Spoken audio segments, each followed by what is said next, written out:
Então, gente, vamos lá a correção dessa primeira prova. E aqui nós temos a questão 1, que está apresentando um misturador, né? Esse misturador ele não tem reação nenhuma acontecendo dentro dele. E já que a questão não fala nada, nós vamos considerar que ele está em estado estacionário. Então vamos colocar aqui estado estacionário. Estado estacionário. Então aqui nós temos de entrada no misturador, nós temos o fluxo 1, que você pode chamar de fluxo 1, ou você pode colocar que é o número de mols 1, tá? E esse número de mols 1, ele tem um agente, que é o agente A, que é um componente, né? Que representa uma fração desse fluxo de mol, desse fluxo 1 aí. Então esse N1, parte dele vai ser A, e a outra parte pode ser B, pode ser C, vai depender do que está escrito na questão aqui. Fluxo 2, aqui ó, o fluxo 1 é uma mistura de dois reagentes A e B. Então parte desse fluxo é A e a outra parte é B, tá? O fluxo 2 ele vem só com A, né? E ele tem um número de mols específico aí que nós vamos chamar de N2. Então de entrada nós temos esses dois fluxos, que em mols é N1 e N2, e como saída nós vamos ter o N3, tá? Esse N3 vai sair uma parte que é de A e uma parte B também, claro, né? Já que é um misturador. Beleza, aí nessa letra A que está pedindo, realize o balanço de massa global para o problema. Considere que o sistema está em estado estacionário. Se está em estado estacionário, não tem acúmulo, então não fica acumulado coisa aqui não. Então você não vai ter variação da taxa de acúmulo aqui dentro não. Então, ao mesmo tanto que está entrando, vai acabar saindo. Então, a taxa, variação do acúmulo dentro do misturador vai ser zero. Então, vai ser simplesmente o que entra é igual ao que sai. E aí nós vamos colocar o que está entrando aqui. Aqui está entrando N1 mais N2. E o que está saindo? N3. Já que não tem taxa de acúmulo. A questão não disse também que acontece reação química nenhuma. Você não disse que acontece reação química, então não tem por que colocar geração ou consumo de reagente, né? Porque o balanço de massa convencional, ele é acúmulo é igual a entra menos sai mais geração ou consumo. Isso considerando para um componente. Já o global, se não falou que tem reação, então geração e consumo não vai ter lógica de ter. Se não falou que era dinâmico, né, que variava com o tempo, então não tem por que ter acúmulo. Então o que entra menos o que sai vai ser igual a zero, ou o que entra é igual ao que sai. É importante lembrar o seguinte, que haverá geração ou consumo caso você esteja fazendo um balanço molar ou caso você esteja fazendo um balanço de um componente específico da reação. Se o balanço for de massa e for global, você nem precisa preocupar com geração ou consumo, porque a massa ela não varia ao longo do tempo, né? Esse é um princípio. Beleza, na letra B, está falando letra B, escreva um balanço de massa global para o problema. Considere agora que o sistema não está em estado estacionário. Se ele não está em estado estacionário, então eu vou ter que contabilizar esse termo de acúmulo aqui. E quem que é esse termo de acúmulo? Ele é uma derivadinha, ó. Ele é a variação do número de mols dentro do misturador aqui, ó, em função do tempo, ela vai ser o que está entrando, que é N1 mais N2, né? Menos o que está saindo, que é N3. Então, o que entra menos o que sai, se eu fizer a variação, eu vou ter a quantidade que está se acumulando ou que está diminuindo dentro do misturador. Na letra C está pedindo, escreva um balanço de massa em regime transiente. Então, regime transiente significa que vai ter essa taxa de acúmulo. Então, vamos colocar aquela já, ó. dN dt. Esses N's aqui, gente, são todos taxas, tá? Então, tem a bolinha em cima. Beleza. Regime transiente não estacionário para o componente A. Então, ele só quer saber do componente A. Então, esse aqui vai ser dNA dt. Então, eu quero saber como que o número de mols do A em específico varia ao longo do tempo. Se eu colocar só o N1, eu vou ter a quantidade de mols total que está entrando no meu misturador. Só que eu não quero saber a quantidade de mols total, eu quero saber o número de mols de A. E a gente tem que lembrar o que significa essa fração molar. Essa fração molar, XA, ela é o número de mols de A dividido pelo número de mols total. Então, se eu falar dessa fração molar que está entrando aqui em 1, então essa fração molar de A em 1 vai ser o número de mols de A, que está entrando em 1, dividido pelo número de mols total que está entrando em 1. O número de mols total que está entrando em 1 é o próprio N1 aqui, gente, ó. Beleza? Então, se eu fizer a multiplicação XA vezes N1, na verdade eu vou estar fazendo XA não. Eu vou estar fazendo NA sobre N1 vezes o N1. Deixa eu colocar em vermelho aqui para vocês. Esse N1 aqui é esse cara aqui. Aí eu vou cortar, ó, N1 com N1, tá? Então é comum, se você quiser fazer um balanço de massa para um componente específico, você multiplicar o fluxo total pela fração desse fluxo em relação ao componente que você está estudando. Então, por exemplo, esse XA representa o seguinte, que, por exemplo, vamos supor que XA vale 0,2, né, 20%. Significa que de todo o fluxo que está entrando, de todo o N1, apenas 20% é de A. Como eu estou fazendo um balanço de massa só do A, então fica desse jeito. Já o fluxo 2, o N2 aqui, ó, ele é todo de A, ele é o A puro, tá? Então eu não preciso colocar fração nele. E o que está saindo de A aqui? Nós vamos ter o YA, que é a fração de A na saída. Então, se a saída é negativo, né? Então, vou ter o YA vezes o fluxo total. Então, desse fluxo total que a gente chamou de N3, essa fração aqui, ó, YA, que é um percentual, é do reagente A. E aqui nós temos, então, o balanço de massa em regime transiente para o componente A. É isso aqui, tá? Questão 2 está pedindo para usar a definição da transformada de Laplace para provar essa relação aí. Então, a definição da transformada de Laplace é a integral de 0 a infinito da função no domínio do tempo exponencial de menos st dt. Essa função no domínio do tempo vai ser isso aqui que está aqui dentro, aqui, ó. Então, eu vou pegar isso aqui e vou substituir no lugar do f de t. Então, vamos lá, vai dar... É mais perto. Integral de 0 a infinito. A função, vou colocar ela em vermelho, é 8 exponencial de menos 4t. E aí eu coloco o resto aqui, ó. Substituir só a função, tem que colocar o resto, que é exponencial de menos st dt. Esse 8 ele é constante, ele sai para fora da integral de 0 a infinito de exponencial de menos 4t exponencial de menos st dt. Nesse caso eu tenho uma base igual e expoentes diferentes. Então eu posso colocá-los sobre a mesma base, né? Já que eu estou fazendo uma multiplicação, e somar os expoentes. Eu tenho bases iguais, né? E eu estou fazendo uma multiplicação, então eu somo os expoentes. Aí fica exponencial, aliás, fica 8, integral de 0 a infinito, de exponencial de menos 4t menos st dt. Agora eu vou fazer o seguinte, eu vou pegar esse t e vou colocar ele em evidência. Esse menos t, na verdade.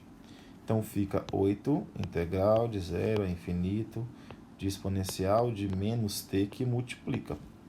Para multiplicar e ficar em evidência aqui, vai ter que ficar s mais 4. Para que na hora que eu multiplicar esse t dentro do parêntese, eu voltar nessa mesma relação que estava aqui em cima. Então, fica desse jeito e aqui dt.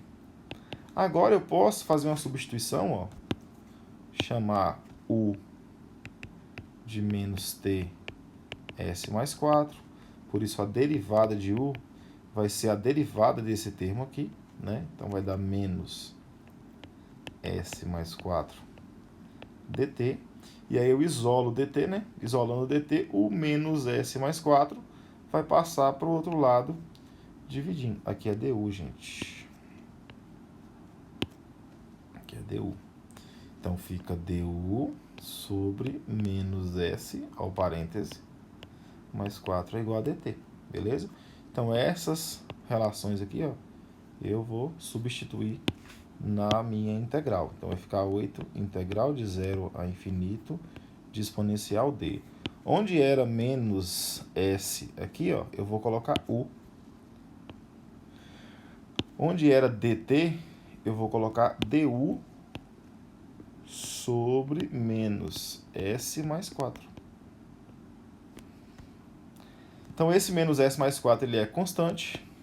Então, fica 8 sobre menos S mais 4, integral de 0 a infinito, de exponencial de U du. Exponencial de U é o próprio exponencial de U, a integral dele é ele mesmo, né? Então, a gente chega a 8 sobre menos S mais 4, vezes exponencial de...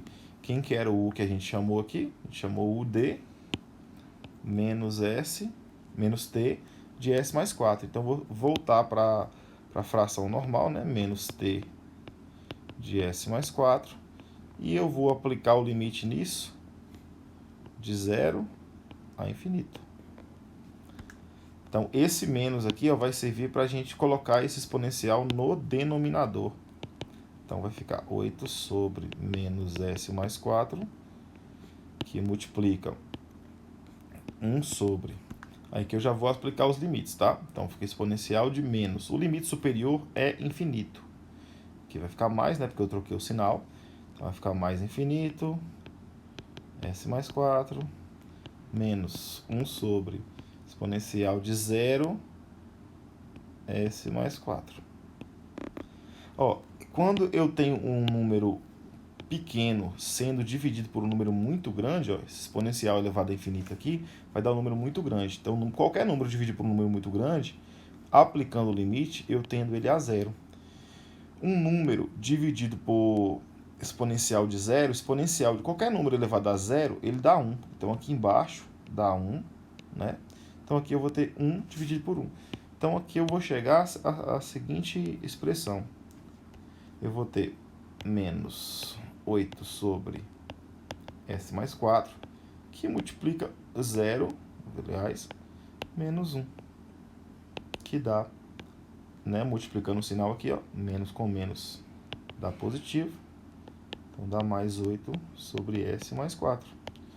Então, eu acabo provando a expressão que a questão pediu. Pediu para provar que a transformada de Laplace de 8 vezes exponencial de menos 4t é 8 sobre S mais 4.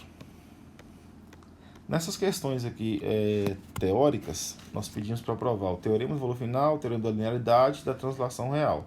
Então, o teorema do valor final é para verificar qual que é o valor final no domínio do tempo de um processo, usando, né, se você tiver a expressão dessa função no domínio de Laplace, dá para você intercambiar as coisas, né? Você usa a função no domínio de Laplace para você saber qual vai ser a resposta do seu sistema no domínio do tempo.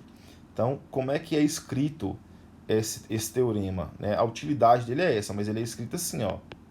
Limite, quando t tender ao final, né, ao infinito, da função de t, né, vai ser a mesma coisa de você pegar essa função de t aqui, ó, quando ela estiver no domínio de Laplace, né, que ela vai chamar-se f de s.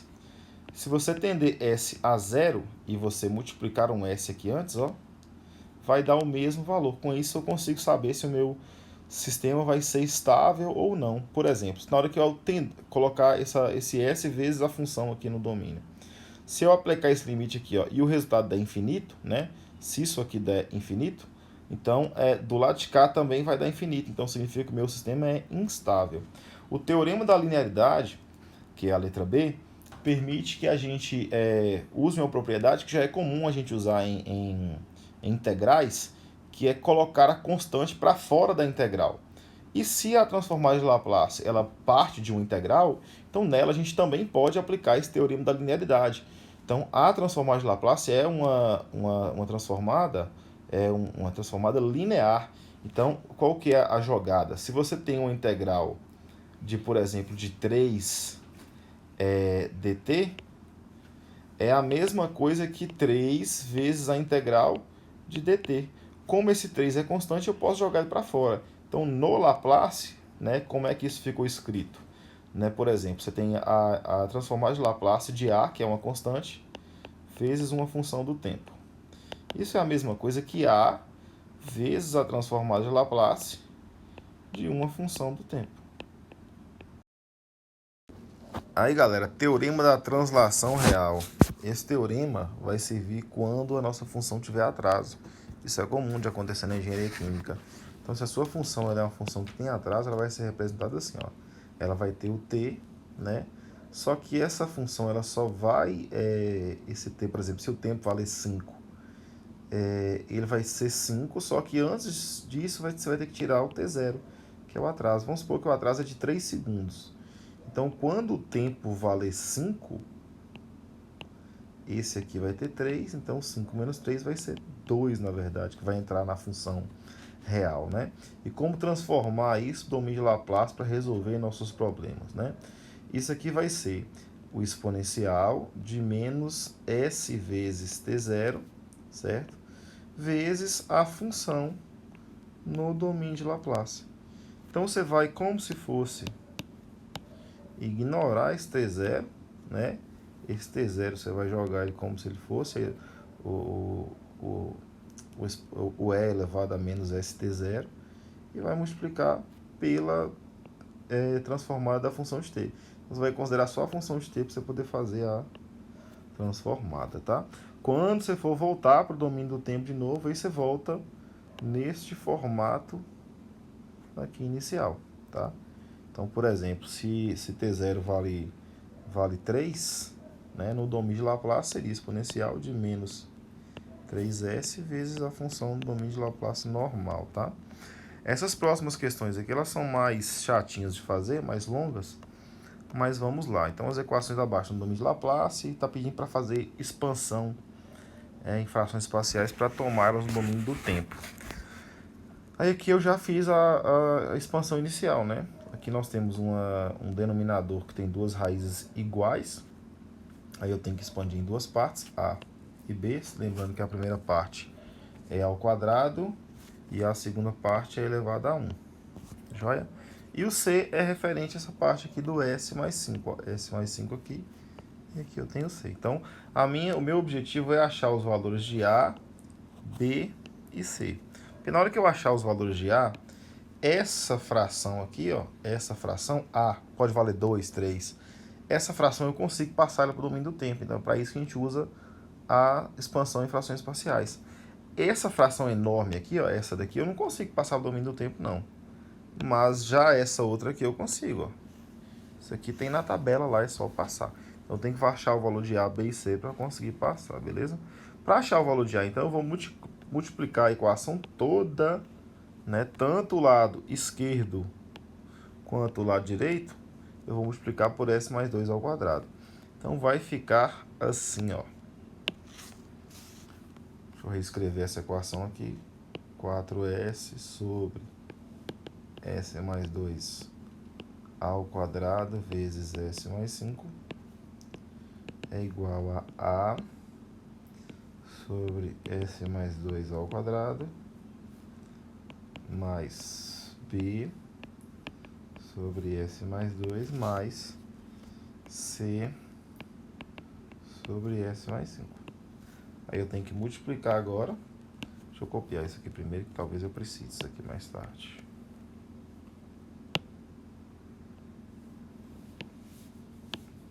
Deixar ele aqui embaixo. Então agora eu vou multiplicar ela toda por s mais 2 ao quadrado. Vou colocar aqui, ó. S mais 2 ao quadrado. Aqui também S mais 2 ao quadrado. Aqui S mais 2 ao quadrado. E aqui S mais 2 ao quadrado. Então, ao fazer isso, eu posso cortar esse S mais 2 ao quadrado com esse. esse S mais 2 ao quadrado com esse aqui com esse aqui de baixo, e aí fica, no final das contas, o que sobra é 4S sobre S mais 5 é igual a mais B vezes S mais 2 mais C vezes S mais 2 ao quadrado sobre S mais 5. E nessa função aqui, nessa equação do jeito que está aqui, eu vou aplicar um limite. Como que vai ser esse limite? Esse limite eu vou tender esse limite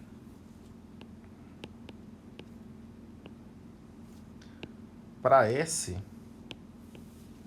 igual a raiz do denominador do A que está aqui em cima. Ó. Qual que é a raiz desse cara aqui, que é o denominador do A? Você voltar lá no A, você vai ver que é o denominador dele. Qual que é a raiz? Raiz é o valor de S, que eu vou fazer isso aqui valer zero. Né? Então, se S for menos 2, ó, menos 2 com mais 2 dá zero. Aí o zero é o denominador do A. Ah, professor, mas vai dar indeterminação. Não vai dar, quer ver? Ó? Então, vou tender ele a menos 2. Então, tendendo a menos 2, aí eu vou aplicar o limite aqui também, com S tendendo a menos 2. Então, onde tiver S, eu vou substituir por menos 2, tá? Então, aqui vai ficar 4. Eu vou escrever aqui, depois eu substituo S.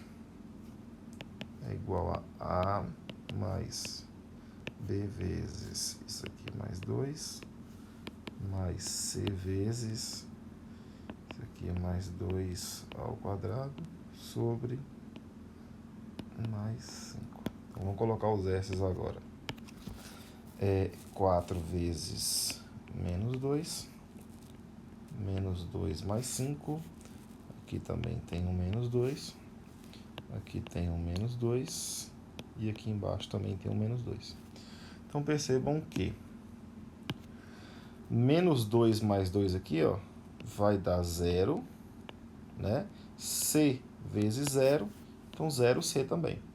Menos 2 mais 2 aqui, ó, vai dar 0, e isso acaba zerando o B também. Então, eu fico só com o termo A. Vou apagar isso aqui, que isso aqui não vai servir para muita coisa, não. Então, o A, ele acaba sendo o resultado desse cálculo aqui, ó. 4 menos 2 dá menos 8, né? 5 com menos 2 dá mais 3, então dá menos 8 sobre 3. Menos 8 sobre 3. Esse é o valor do A. Então, esse valor ele vai ser substituído aqui, ó, no A, quando a gente terminar de fazer as continhas todas, né? Eu só achei o valor do A. Então, a gente tem que achar ainda o valor do B e do C. Eu vou fazer o valor do C primeiro, porque o B ele é mais complicado. Então, C eu vou fazer aqui, ó. Se eu aplicar essa mesma técnica aqui, ó, se eu multiplicar todo mundo por S mais 5 e depois estender o limite, do lado direito eu vou ficar apenas com C, tá? Então, do lado direito eu vou ficar apenas com C aqui, ó. C. Isso é igual a... Do lado esquerdo, na hora que eu multiplicar por S mais 5, esse termo que está aqui embaixo, ó, S mais 5, ele vai ser cortado. Então, ó, quando eu tinha 4S sobre S mais 2 ao quadrado vezes S mais 5, né? Se eu multiplico por S mais 5 aqui, né, eu vou cortar aqui com aqui. Então, eu vou ficar só com o 4S sobre S ao quadrado mais 2. Então, eu vou apagar essa parte aqui, tá? E aí, eu já vou aplicar direto o limite, porque essa técnica a gente já viu como é que ela funciona pro A. Aqui no caso, eu vou tender o limite, ó, na outra que eu fiz, eu tendi ao limite pro denominador do A. Agora, eu vou tender ao limite para a raiz do denominador do C. No caso aqui, para zerar isso aqui, o S precisa ser menos 5. Então, quando eu aplicar o limite aqui tendendo a menos 5, né, eu vou ter, então, finalmente, aí, o valor do C. Então, vou colocar aqui, ó, C. Opa, aqui 5. Tá doido? C. Então, acaba que C vai ser 4 vezes menos 5, que é o S, dividido por menos 5 mais 2 ao quadrado. Então, C fica sendo 4 vezes menos 5 dá menos 20. Menos 20 dividido por menos 5 mais 2 dá menos 3. Isso ao quadrado. Então, dá menos 20 sobre menos 3 ao quadrado é 9. Então, esse aqui é o valor do C. Fica faltando a gente descobrir o B. O B ele é um problema porque ele nasce de uma raiz do A. Se eu tentar achar ele do jeito que está aqui, usando essa mesma técnica, vai dar errado, tá? Então, eu tenho que usar uma técnica um pouquinho diferente. Então, aqui está o C, aqui está o A. Então, vamos achar agora o B. Para fazer o B, eu tenho que pegar essa equação aqui, ó. Essa equação aqui, ó. E aí, antes de aplicar o limite nela, eu vou ter que derivá-la, tá? Então, vamos copiar essa equação aqui. 4S sobre S mais 5 é igual a... Deixa eu distanciar mais aqui, porque eu vou precisar derivar. A mais B vezes S mais 2 mais C vezes S mais 2 ao quadrado sobre S mais 5. Então, eu vou ter que derivar isso aqui em relação a S. Então, eu vou derivar de um lado em relação a S. E vou derivar do outro também em relação a S. Aí, vou ter que derivar dos dois lados. Quando eu derivar do lado esquerdo, vai ficar assim, ó. Eu vou chamar isso aqui de U. Isso aqui vai ser o meu U. E isso aqui eu vou chamar de V'. V' não, de V, tá? Então, esse vai ser o U e esse vai ser o V. E essa técnica a gente faz assim, ó. U'(V) menos UV' sobre V ao quadrado. Lembrando que a linha é a derivada, né? Então, a derivada de 4S, seguindo a estratégia aí, ó. 4S, a derivada, é o 4. Vezes o V, que é S mais 5, menos o U puro, né, que é o 4S, vezes a derivada do V. A derivada de S mais 5 é 1. Dividido por S mais 5 ao quadrado. Isso é igual a... A derivada do A, o A a gente viu que é uma constante. Então, essa derivada vai dar 0. Mais SB vezes S mais 2 aqui, ó, se eu fizer a multiplicação dele aqui dentro, eu posso substituí-lo por BS mais 2B. A derivada de BS em relação a B, em relação a S, dá o próprio B. A derivada de 2B vai dar 0. Então, mais 0. Mais esse C aqui, ó, vai ficar C que multiplica. Então, é U'(V) menos UV' sobre V ao quadrado. U'(V) vai dar... U', aliás, né, vai dar 2... S mais 2, né, derivada do que está fora, regra da cadeia, vezes a derivada do que está dentro, que é 1. Então, esse aqui, ó, é o U'. Esse aqui é U'. Até o 1 aqui. E aí eu repito o V, que é S mais 5. Lembrando de colocar o parênteses, menos o V' mais 2 ao quadrado, vezes... Isso aqui nem precisava fazer, estou fazendo só para mostrar para vocês. Dividido a UV', não é aquilo ali não. UV' é só 1. Sobre S mais 5 sobre V ao quadrado. Só que percebam que aqui eu tenho... Aqui eu tenho um S mais 2, aqui, certo? Nesse primeiro termo. Esse C aqui também, ele precisa ser... Tem que passar um parênteses aqui, ó. Tá? Então, nesse primeiro termo aqui, antes da subtração, eu tenho um S mais 2. E aqui, depois da subtração, eu também tenho um S mais 2. De forma que, na hora que eu for aplicar o limite, com S tendendo a menos 2, eu vou zerar esses dois termos. E, por isso, eu vou zerar também o C. Do lado direito, então, eu vou ter apenas o Bzão, tá? Que eu vou descobrir. Então, aplicando esse limite aqui, ó, aplicando aqui o limite com S tendendo a menos 2, para eu descobrir o valor do B, e aqui também. Ver se tem direito.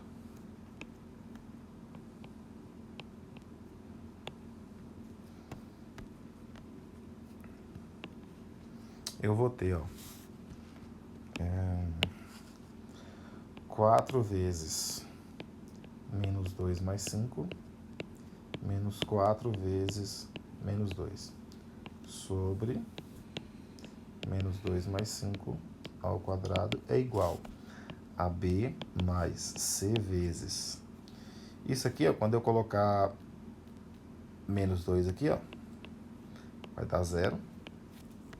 Quando eu colocar menos 2 aqui, ó, isso aqui vai dar 0, né? Então, essa grande parte aqui é um grande zero. E 0 vezes o C é 0 também. Então, aqui vai dar C vezes 0. Então, corta. Então, eu tenho que B é igual a isso daqui, né? Se estiver certinho. Aí, o B, então, vai ser... Ó, menos 2 com mais 5 dá 3. Então, 3 vezes 4 dá 12. Menos 4 vezes menos 2 dá mais 8. Dividido por... Menos 2 com mais 5 dá 3. 3 ao quadrado dá 9. Então, isso aqui dá 20 sobre 9. Esse é o valor do B. Então, a minha equação ela pode ser escrita assim, ó. Ela pode ser escrita com A, que é menos 8 sobre 3. E a fração dele, que é S mais 2 ao quadrado.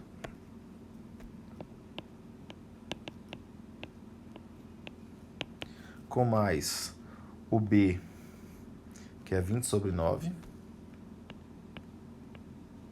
Vezes a fração dele, que é 1 sobre S mais 2, mais o C, que é menos 20 sobre 9. Então, aqui é menos 20 sobre 9 de 1 sobre S mais 5. Isso aqui é a função no domínio de Laplace.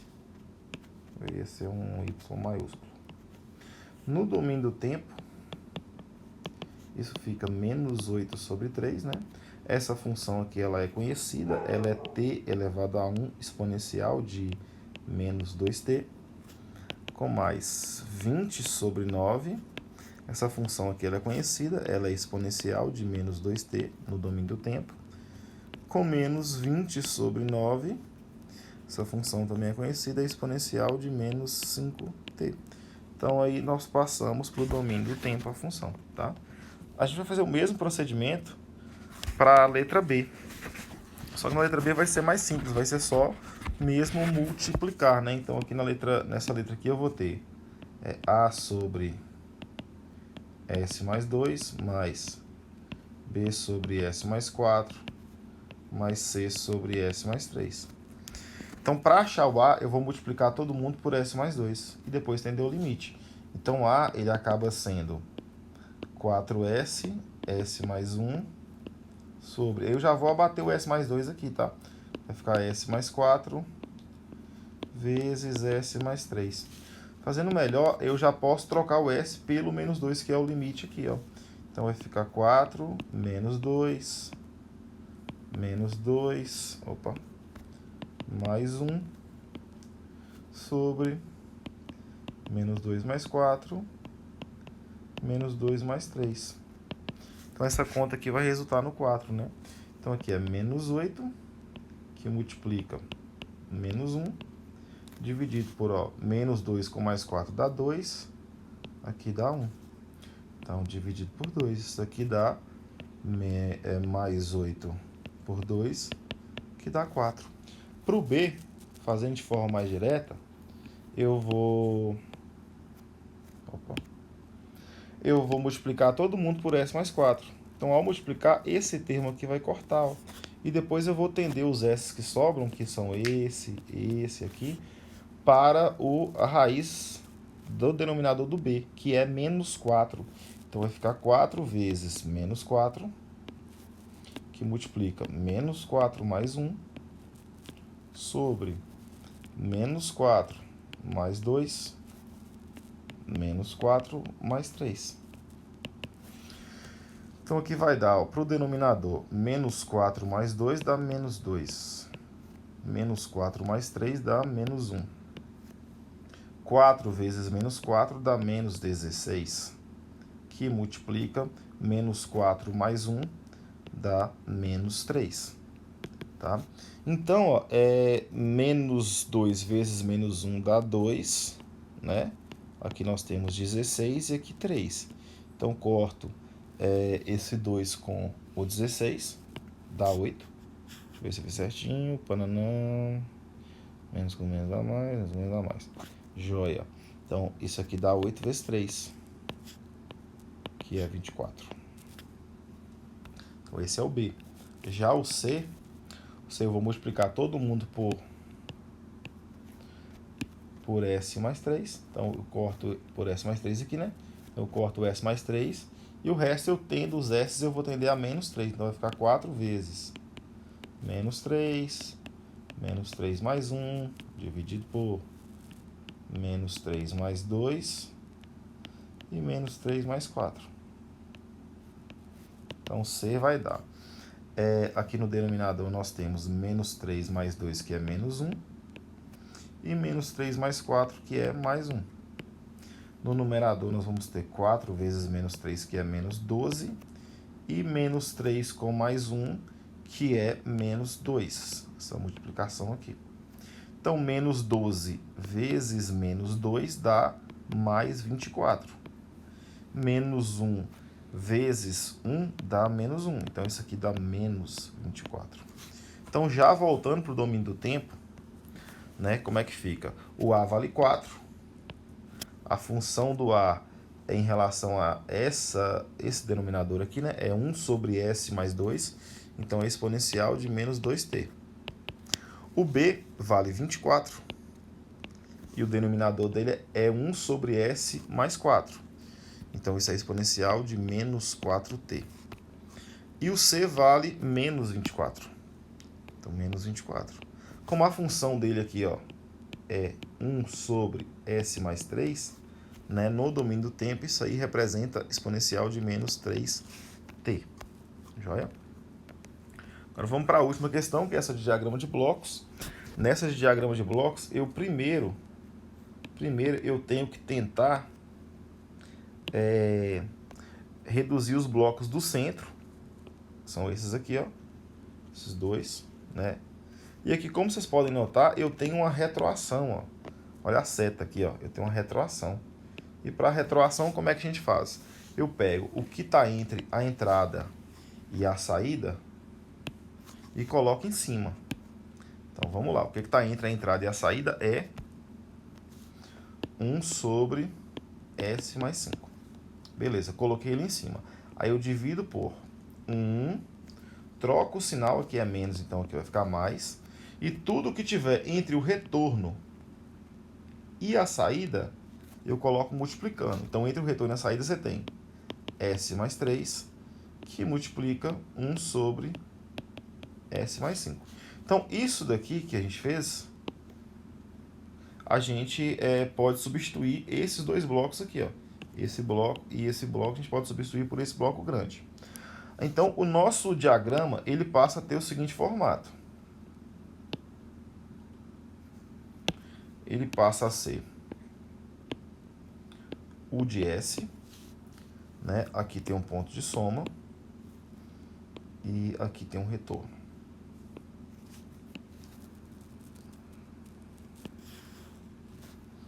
No meio do caminho aqui, ó, eu tenho um 20 sobre S. Depois um Y. Então, aqui eu tenho dois blocos que estão em série, ó. O primeiro e o segundo bloco, os dois em série. Quando o bloco está em série, é só eu multiplicar eles linearmente, né? Então, em vez de colocar o bloco em série, eu vou multiplicá-los linearmente. Então, esse 20 sobre S, ele só vai ser multiplicado aqui, ó. Multiplicado. E aí eu crio um grande bloco. Agora eu tenho de novo uma retroação para trabalhar. Ó, a setinha voltando aqui, ó. Ela foi e ela voltou. Ela foi, né, e voltou. Então, quando a seta volta, eu faço a mesma estratégia que eu usei aqui em cima, né? Que é tudo que eu tenho entre a entrada e a saída fica em cima. Tudo que eu tenho entre a entrada e a saída fica em cima. Depois eu pego 1 sobre... aí eu divido por 1, troco o sinal, né? O sinal aqui, no caso, agora é menos, ó. Menos, então esse sinal aqui é menos. E tudo que tiver no caminho eu multiplico todo mundo junto. Então vamos lá. Ó. O que está entre a entrada e a saída? Essa minha função aqui, inteira. Então eu vou pegar essa função inteira, copiar ela aqui.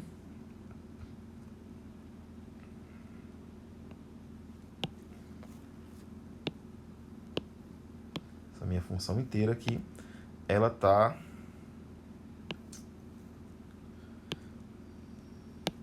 entre a entrada e a saída. Aí eu vou ter que dividir por 1, vou trocar o sinal, já que é menos aqui, ó, eu vou colocar mais. E tudo que tiver entre o retorno e a saída, eu tenho que colocar novamente, né? Nesse caso aqui, esse retorno vale 1. Então é 1, uma vez. E tem esse bloco grande aqui também, né? Que eu vou ter que repetir. Então, esse bloco grande é isso aqui.